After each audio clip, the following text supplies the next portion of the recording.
जो गुनहगार है उनकी प्रॉपर्टी कुड़की हो कुछ भी, लेकिन जनता का एक एक रुपया ज्यादा मात्र शक्ति यहाँ पे है। और लोग कैसे दिहाड़ी मजदूरी करके अपना बच्चों का पेट काट करके पैसा बचाते हैं। और हम लोगों के द्वारा उनको बोला गया, सभी लोगों के द्वारा एक दूसरे को बोला गया, एक चैन बनती गई और आज सभी फंस गए और लोग हमको दोषी मान रहे। और आज की डेट में हमको बिल्कुल ही मतलब मरने की नौबत आ रखी है।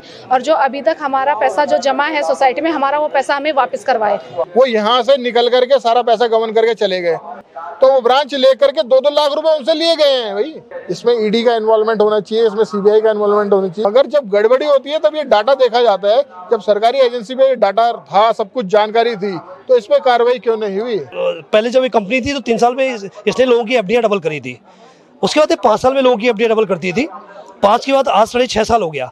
लेकिन आज की डेट में जो गवर्नमेंट का सहकारिता मंत्रालय ने ये धोखा किया या सोसाइटी मालिक ने किया, तो हमारे साथ बहुत बड़ा धोखा हो गया। अगर आप किसी भी गैर संस्थान में आप पैसा जमा कर रहे हैं तो हो जाए सावधान, क्योंकि ऐसी गैर संस्थानें जो पैसा जमा करती है, जो पैसे का लेन देन करती है, उसका आज तक कुछ पता नहीं चलता है। आए दिन ऐसी खबरें आती है घोटालों की कि लेकर भाग गया है, कहीं कुछ हो गया है। ऐसा ही एक मामला जिला अधिकारी कार्यालय देहरादून में देखने को मिल रहा है, जहां पर बहुत से सैकड़ों महिलाएं और साथ में उनके कुछ मतलब जो कार्य करते हैं उस कंपनी में, वो यहाँ पर मौजूद हैं। तो हम जानने की कोशिश करेंगे कि ये पूरा मामला क्या है और वो कौन सी सोसाइटी या कंपनी या संस्था है जो पैसे को लेकर के घोटाला कर चुकी है। तो सर आप पहले अपने बारे में बताएं, सर नाम बताएं। मेरा नाम आशुतोष शर्मा है, मैं अध्यक्ष उत्तराखंड जन विकास मंच हूँ। और इनका जो विषय मेरे सामने आया बहुत ही गंभीर विषय है। और उत्तराखंड क्या पूरे भारत में इस तरह की जो है सोसाइटी बनती है, ये तो रेगुलाइज थी क्योंकि इसे गवर्नमेंट से जो है इसे पंजीकृत किया गया था, मगर उसके बावजूद क्योंकि इसमें रेगुलेशन में कमी रह गई है। क्या कमी रह गई है? बहुत सी कमियां हैं कि सोसाइटी का जो भी अगर इस तरह की होती है सोसाइटी बनती है, उसकी जो है ऑडिट वगैरह भी होनी चाहिए। और उसका सब कुछ जो है वार्षिक जो होता है ना आय व्यय का, जैसे आप बजट पेश होता है, सब कुछ होता है, तो ऑडिट रिपोर्ट वगैरह जाएगी। इसके ऊपर निगरानी रखने वाली एजेंसीज हैं, उन सब एजेंसीज को इसमें कहीं ना कहीं ध्यान रखना चाहिए था। क्योंकि जब मैंने इनके डॉक्यूमेंट देखे तो इसमें फाइनेंशियल ईयर जो है 2020-21 के अंदर ये घोटाला कहीं ना कहीं, मतलब इसमें जो राज्य का सहकारिता विभाग है उसने कह दिया था, कोट कर दिया था इस बात को कि ये जो उत्तराखंड के अंदर जो चल रहा है, ये इसकी शाखाएं इलीगल तरीके से चल रही हैं। उसके बावजूद भी कोऑपरेटिव मंत्रालय के जो CRCS है, जो है कोऑपरेटिव सोसाइटी को जो फॉर्म करता है, जो रजिस्ट्रार महोदय हैं, उनके द्वारा इसको ध्यान दिया जाना चाहिए था, मगर इसको प्रॉपर ध्यान नहीं दिया गया। आम जो एजेंट हैं या और जो कार्यकर्ता हैं जो उनके द्वारा बनाए गए कंपनी जो चला रहे थे, तो उनका तो इतना सुविधा केंद्र संचालक वगैरह जो अन्य लोग थे, उनका कोई ऐसा दोष नहीं है। कायदे में क्या है कि एक तरह से वो एम्प्लॉय हैं, एम्प्लॉय ने अपना धन भी निवेश करा और अन्य लोगों से भी लोगों का धन निवेश करवा दिया। और कौन होते हैं? जानकार होते हैं, कोई रिश्तेदार होंगे, परिवारजन होंगे, अपने जो संबंधी हैं, उनसे तो पैसा आदमी प्रयोग करवा देता है कि आप भी लगाइए, आपको भी फायदा होगा और हमें भी फायदा हो रहा है। ये कंपनी का नाम क्या है?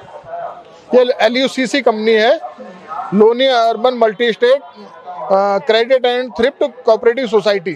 तो जो यहाँ पर मैं देख रहा हूँ पुरुषों से ज़्यादा महिलाएं यहाँ पर हैं, तो क्या आप महिला हैं जी मैम, ये बताएं आप क्यों यहाँ पर हैं? हम भी इसमें निवेशक हैं और कार्यकर्ता भी हैं, इसमें काम करने वाले हैं। तो हम लोगों ने भी अपना निवेश यहाँ पे करा है और लगभग 10 सालों से सोसाइटी अच्छा ब्याज दिया है सभी को, तो हम लोगों को विश्वास आ गया था यहाँ पे, तो इसीलिए हम लोगों ने यहाँ पे काम किया। तो अभी क्यों यहाँ पर इकट्ठे हैं? हम इसलिए इकट्ठा हुए हैं यहाँ पे कि हमारा जो अक्टूबर से हमारा पोर्टल बंद है, तो हम सरकार से ये चाहते हैं कि क्यों पोर्टल बंद हो गए बिना हमारी जानकारी के, हमको कोई जानकारी नहीं दी गई। और जो अभी तक हमारा पैसा जो जमा है सोसाइटी में, हमारा वो पैसा हमें वापस करवाए। अच्छा, अभी जो पैसा जमा हुआ है वो वापस अभी नहीं मिल रहा है।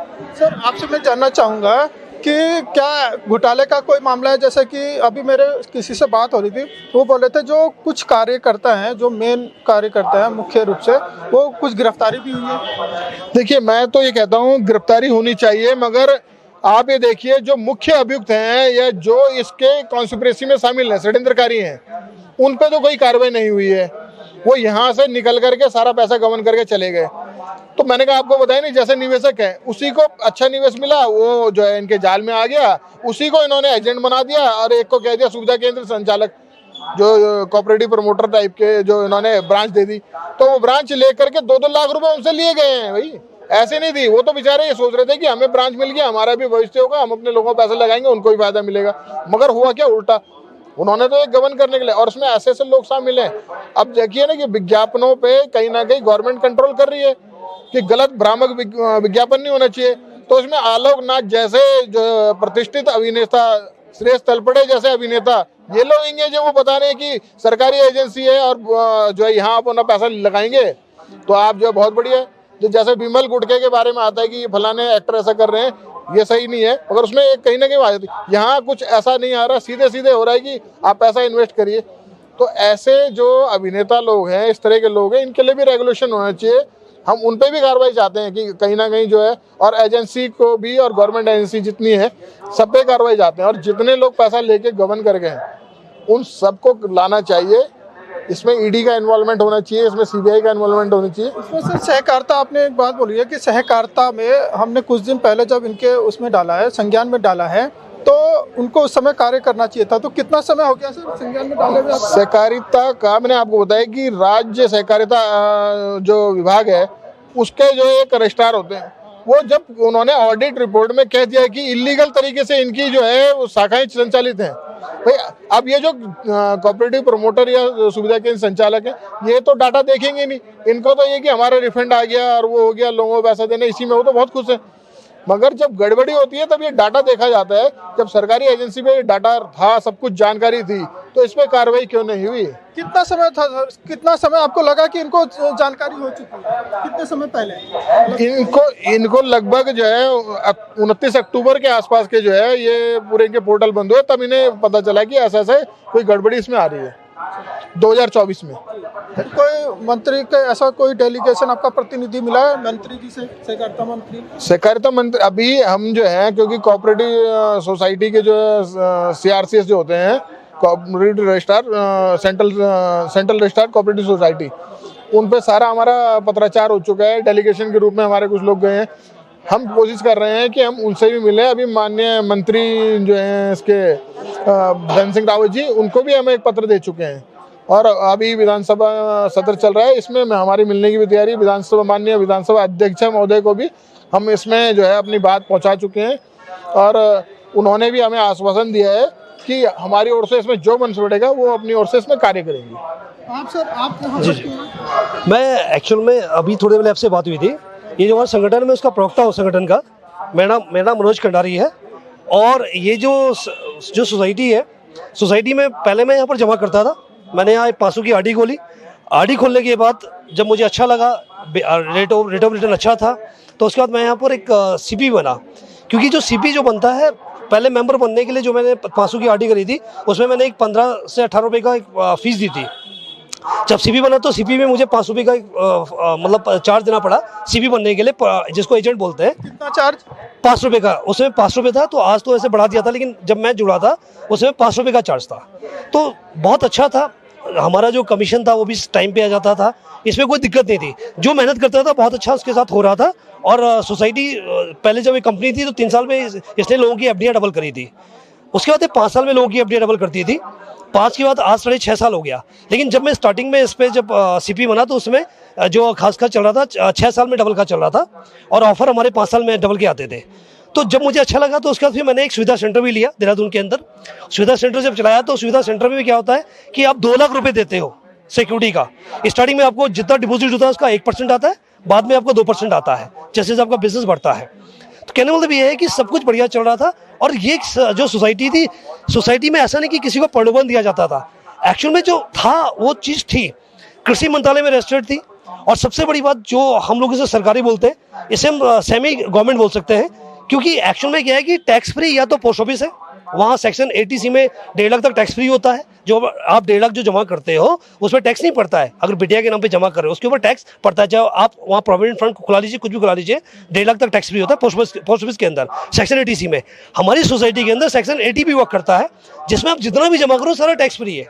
तो कहने मतलब जो एक टैक्स फ्री वाली जो बात है इस सोसाइटी की, और दूसरा एक चीज़ और जो सबसे बड़ी बात क्या है कि यहाँ कोई सरकारी व्यक्ति प्रमोटर नहीं बन सकता। तो जब कोई सरकारी व्यक्ति प्रमोटर नहीं बन सकता तो इससे लोगों का, हम सब लोगों का विश्वास बहुत दृढ़ हुआ। हम लोगों ने इस पर बहुत काम करा, रात नहीं देखा, दिन नहीं देखा, घर नहीं देखा, किसी को नहीं देखा, अपना हम लोग लगे रहे। और तो जो मेहनत करेगा वो कमाएगा। और यहाँ पैसा बनाया, बहुत पैसा बनाया, बहुत लोगों ने पैसा बनाया। जिसने मेहनत करी उसने पैसा बनाया, जिसने मेहनत नहीं करी उसने पैसा नहीं बनाया। देखो मुझे इस पे बोलने में कोई मतलब दो राय नहीं, मतलब कोई शंका नहीं इस बात को बोलने में कि जो मेहनत करेगा हर जगह पैसा बनाएगा। किसी फील्ड में आप देख लीजिए, चाहे इनाम के रुपए बनाए, किसके रुपए बनाए। अब बहुत सारी बातें भी सोसाइटी हमारी चल रही थी, मतलब कहने मतलब कि सब कुछ बहुत अच्छा चल रहा था। अचानक हमको पता चला कि अब जाके पता चला है कि 2023 में इसकी एनओसी खत्म हो चुकी थी। तो ये जितने भी हमारे पदाधिकारी लोग हैं इनको इसको देखना चाहिए था कि एनओसी खत्म होगी, तो उसको एनओसी को या तो हमको बताते, जो हमारी मीटिंग्स होती है उसमें बताया जाता कि इसकी एनओसी खत्म हो गई है, अभी आप लोग पैसा लेना बंद कर दो, अभी चलते इस प्रकार से जो भी है एनओसी जब स्टार्ट होगी, जब दोबारा से हम इसे रजिस्टर कर लेंगे तो आप फिर पैसा लेना स्टार्ट करना। लेकिन क्या हुआ कि एनओसी जो है हमको इस चीज़ के बारे में बताया नहीं गया और ये चलती रही सोसाइटी। तो ये बोल रहा हूँ कि कितने सालों से चल रहा है, ये कितने सालों से चल रहा है? सोसाइटी तो 2012 से चल रही, उससे पहले कंपनी थी। वैसे 16 साल इसको चलते चलते हो गया है, कंपनी और प्लस सोसाइटी को चलते चलते। ये दिक्कत जब आई तो अभी मैंने बताया नहीं, एनओसी जब मांग क्या है?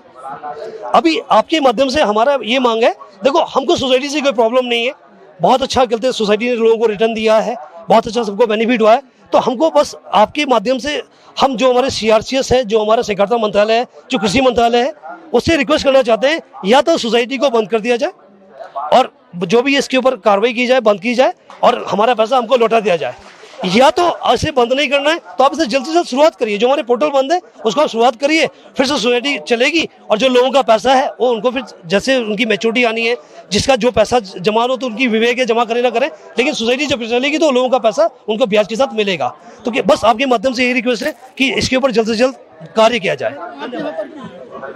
सर मैं भी एक सीपी हूँ यहाँ पे, और मैं जुड़ गई थी 2013 में, और एक सीपी के माध्यम से जैसे 500 रजिस्ट्रेशन था वही था, सेम जैसे मनोज जी ने बोला।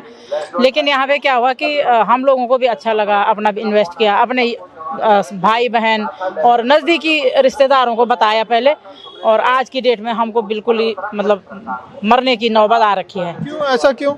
क्योंकि सोसाइटी 28 अक्टूबर को पोर्टल बंद हो गया है, और हमारे जो पोर्टल बंद हुए हैं, एक सुविधा केंद्र जैसे ऑपरेटर हमको भी दिया था देहरादून में, और हम कर रहे थे तो लोग हमारे घरों पे आ रहे सर कि बोले तुमने खोला ही क्यों था। अच्छा, आपको वो बोल रहे होंगे कि मेरा पैसा वापस? हाँ, वापस दो, आपने क्यों लिया था सुविधा केंद्र। जो हमारे सीनियरों ने बताया था यही बताया था, ऊपर से भी यही आया है, जो हमने सर्च भी किया है सचेत वेबसाइट में 639वां पन्ने पे था, तो सभी पढ़े लिखे लोग थे यहाँ पे। तो हमने बोला कि हम अच्छा देखा, हमने भी सर्च करवाया, ऐसे नहीं जुड़े हम भी। लेकिन आज की डेट में जो गवर्नमेंट का सहकारिता मंत्रालय ने ये धोखा किया या सोसाइटी मालिक ने किया, तो हमारे साथ बहुत बड़ा धोखा हो गया सर। और लोग बोल रहे हैं तुम्हारा सुविधा केंद्र है, तुमने खोला ही क्यों, तुम गुनहगार हो, जबकि सारा बॉन्ड पासबुक लोगों पे है, हमारे पास कुछ भी नहीं है। और हम ये चाहते हैं कि किसी के पास पासबुक तो होगी सर, पासबुक भी होगी सर। अरे इधर रखी तो थी मैंने एक दिन, जैसे ये मेरी है सर, देखो अपनी पासबुक है, और ऐसी पासबुकें होती थी, ऐसी पासबुक होती थी, इसमें एंट्री होती थी। जब भी यहाँ पे जमा होता तो मैसेज लोगों को भी जाता था, जो सेक्शन ATP बोल रहे वो भी था।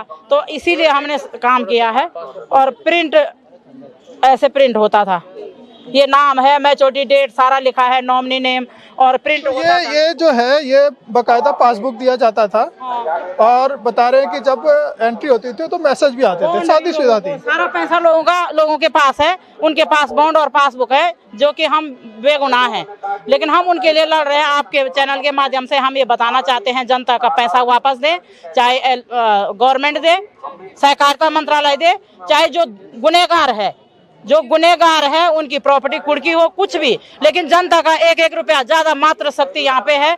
और लोग कैसे दिहाड़ी मजदूरी करके अपना बच्चों का पेट कार करके पैसा बचाते हैं, और हम लोगों के द्वारा उनको बोला गया, सभी लोगों के द्वारा एक दूसरे को बोला गया, एक चैन बनती गई, और आज सभी फंस गए और लोग हमको दोषी मान रहे, जबकि सर हमारा कोई दोष नहीं है।